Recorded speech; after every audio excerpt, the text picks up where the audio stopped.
Thank you. I wasn't sure whether I'd read anything tonight, but I still brought some stuff along. And here I am being the sacrificial poet. So I've got 3 for tonight. They're all pretty fresh, so they've still got some rough edges, but it'll be fun. And for once, there's no trigger warnings on any of this, and that's a bonus. This one's called Food Parcel Blues. And it's about food parcels, but not about the blues. You learn to like new combinations of ingredients and weird meals when you need a food parcel. Thank goodness for charity organisations. Savoury bread thrown in a bag with iced donuts that are a few days past sellable. Fruit and vegetables by the squishy handful. The only catch is playing how mouldy is too mouldy. You learn to make soups interesting, and you still hate them. Dairy products past sell-by dates. You freeze what you can.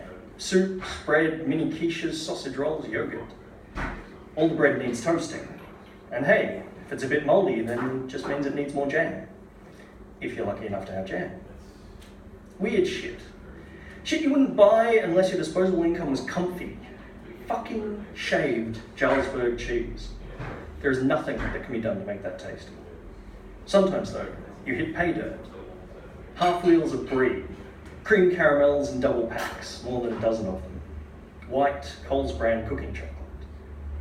You learn to appreciate when your friends feed you or buy you a meal. You appreciate the coffee you can buy for yourself. You value the weeks where you've worked hard enough and been lucky enough not to need the food parcels. You learn to appreciate the weeks that, regardless of your efforts, you have the food parcels when you need them again. You swallow your pride. You swallow food just this side of rotten. You exist and you fight. You fight for the days when you don't need to cut the mould off your bread. For the days when you can buy fresh vegetables. When you can buy meat again. When you can be comfortable again. That's the hope at any rate. Me, I'm still fighting for when I don't need to get my weekly food parcel.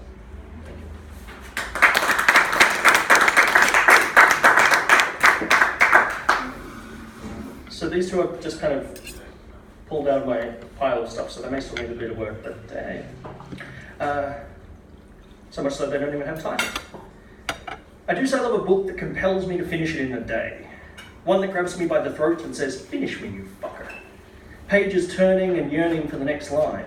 Every paragraph and chapter building until the last line, and then it stops. The moment where nothing around me seems real because I've been lost in another world. Like misjudging the last step on a staircase. Jolted back to reality from the world I was lost in. The bittersweet closing of the back cover. And then I go looking for the next one in the series. Thank you.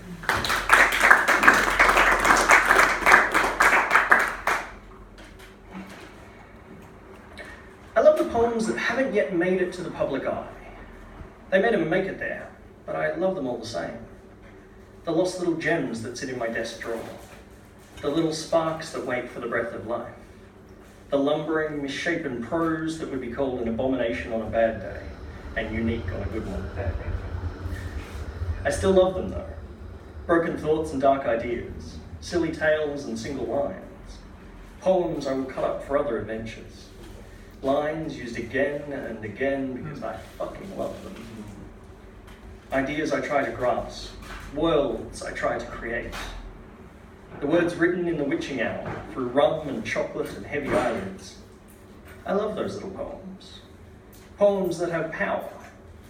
Poems awaiting energy to grow to their full potential. Poems ready to rise to the darkness of the light of day. Poems that may grow. I do love the little poems in my desk drawer. It's beautiful when they're complete and ready to be spoken or read or set loose upon the world. They're also beautiful in the darkness of the drawer. Thank you. Yeah!